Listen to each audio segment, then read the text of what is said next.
back again. Make sure you like, make sure you subscribe to the channel, car. Gonna be adding different videos like this now and then. There's new content coming for the new year. It looks like I'm doing this fucking YouTubing thing partly, so I might as well give the people them what they're asked for. People been asking for more of the stories, and been asking for stories or if I knew Sparks. Yeah, I knew Sparks. For those that don't know, Sparks is like a street legend from my end. I ain't gonna glorify nothing too much, because what you'll find with all of these things is, yeah, street legacy is great, but 9 times out of 10, 9.5 times out of 10, the outcome ain't good. Death, jail, and also like there's bare people that might feel different ways about the man, so I ain't gonna say too much on it. I just say on my ends, he was very well known, well respected up and down the country as well, just respected in general, man. And I never had a problem with him because there's no violations from him or any of his people as far as my people are concerned, and we always got on and there was a good level of respect. But yeah, let me break down how I knew Sparks and how me and him came to be cool. Being from Lewisham, you're gonna know the Ghetto Boys was always around anyway, and they was doing their thing. If anything, when you was a youth man, you was trying to avoid them, man. You weren't even trying to back up on them. They'd roll in their batch and you knew who was who, or you'd hear the names calling. You'd hear the names calling or hear the stories. You'd come school on a Monday, hear Sparks beat up this one, Sparks beat up this one's uncle when the uncle came to back it. Sparks, Sparks, Sparks. The name was ringing off. Like, that would be the main name you would hear, but all of them man's names, you'd hear bits and pieces. And I know majority of them, I was cool with enough of them, and still am. Sometimes there'd be little whatevers, but nothing major. But anyway, how me and Sparks came to be cool. I'd have been around 24, yeah, say around 24, 25 at the time. We've gone out, me, my brethren Bones, heard me mention him a couple of times, and the next don from Catford that I knew and that I grew up with. But he weren't with us, like, on what we were on at that time. He'd come to link the man them. I can't remember how he ended up coming out with us that night, but we was all out together. We've gone one bar and whatever. Me and Bones are in there. I set the picture for man. Like, we're in there. You know, young boy thing, hype thing, busting up bare champagne. Got our big chains, and at the time I've got this big chain. It's a 10-ounce chain, not the one I spoke about in the other story. Like, this is a 10-ounce chain, tick chain. It's hallmarked on every link, and we're in there doing our thing when Sparks comes in with another don. I won't say who this is, another Ghetto Boy, but I won't say who it is because me and him ended up catching up in the end, and we had an incident, which I ain't gonna say. Like I said, I ain't gonna say nothing to embarrass nobody or nothing like that. But me and him ended up having an incident a little later. I'm in Lewisham again, right outside the fucking clock tower. But anyway, so he's coming with Sparks. I don't know Sparks these times, but I know him. He went to my school, but he's a few years older than me. So he's come in, they've come in, and he's come over with Sparks.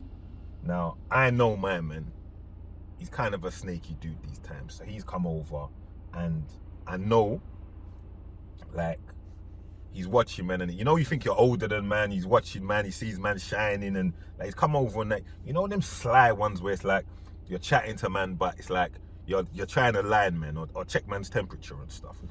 You understand? So he's coming, he's brought Sparks over, the two of them's come over.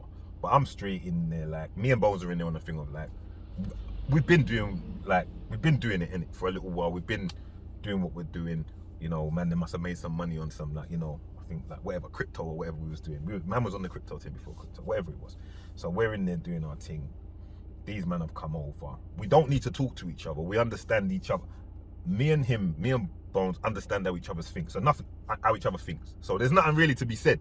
Like, we're both on the same kind of wavelength. Like, we're outside in it. We wish a nigga would. That's the attitude at the time, I'll be honest. So them two's come over. As soon as them two's come over, yeah, the other brother that's with us, straight in my ear, hey, you man, that's Sparks. Man, them need to allow it. Man, them need to leave. I'm like, sure, kick back, man, kick back. I'm chatting to my guy that went to my school. If you want to drink, come, showing love. Have some champagne with, man. Pouring champagne, pour some champagne for Sparks. Everyone's chatting, whatever. So it continues. You know, man, them are talking, whatever. Another 5 minutes passes, the brother comes back again, the one that's with us. Whispers it like, hey, man, allow it. It's Sparks. Man, need to get out of it. Man, kind of, I saw Bones like kind of elbow him, like, shut up, man. We're good, you understand? So, man, them are drinking together, whatever. Then Sparks goes to me, like, yeah, like, looking at me, like, yeah, man, you look like something along the lines of like, yeah, man, you look like you're making good money or you're eating good, whatever. He's like, that man's moving. How's man moving? Something along those lines. It was like, how's man's moving or something like that. And that's when I was like, yeah, like, I just itched my top and just showed him my ID. I used to carry my ID with me everywhere. Well, them times there, I'd carry my ID everywhere. Because sometimes man might not know who you are. You might have to show them or something. So, you know, I kept my ID with me, clipped to my, you know, I just kept it with me. So when he saw my ID, he looked at me and smiled, innit? And I looked at him and smiled. And it was like a mutual understanding between the two of us. Nothing more needed to be said. It weren't because no line had technically got crossed. He hadn't actually tried to say that to me, or nor did the guy he was with. I didn't violate him in any way. It was just it was an unsaid thing of like, okay, this is what you're on, cool. This is what I'm on, cool. See, from that day, love, respect. Anytime I'd see him, just bare love, joke, see each other out again. And also, I think when he left there, you'd get to know. If you didn't know, you know, you'd ask like, my man. And he always called me by my full name. He never called me by nicknames or anything. He'd always call me by my full name, and he'd pronounce it right as well. Say it like how my parents would say it. Like even when Bones bucked him in jail, he said that when he was saying, he said my name, he was like, who? And then Sparks was like, oh, da-da-da. And he said the name properly. He goes, yeah, that's my guy, da-da-da. You understand what I'm saying? So it was always love and always respect. Like, I didn't have the issues that other people had. Like I said, there was no violation. So when we see each other, just bare love, high fives, joke, have a chat, rare tear tear. I remember the last time I see him, it was at Lewisham Hospital. I was at A&E with this chick. I can't remember what she was there for. I don't remember what she'd done. But anyway, I'm in A&E with this chick waiting with her. Sparks comes in. I think he come to visit someone. So I buck him and we're chatting. I remember this. He said to me, bro, what? Is that Spifey? Now that's the first time I'd ever heard a man call wifey Spifey, innit? And he was kind of right, because the fucking bitch did turn out to be half a spy. So he weren't really wrong. He was ahead of himself there. But anyway, I was like, yeah, whatever. We're chatting. And he'd been terrorizing some dons on my bit. Like, he had them on skates. And I know them. So I kind of said to him, like, how you going on like that? Like, loud them, man. Then I was laughing.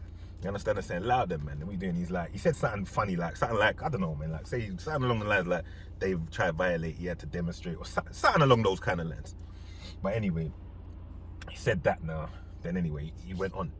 Then the chick goes to me, oh, who's that? I said, yeah, that's Sparks. She went, that's not Sparks. She goes, you couldn't talk to Sparks like that. I'm like, why not? But because at the time, her ex-man, I should say, Sparks had ducked him down and his brethrens. I remember, I think one of them jumped out a window or something.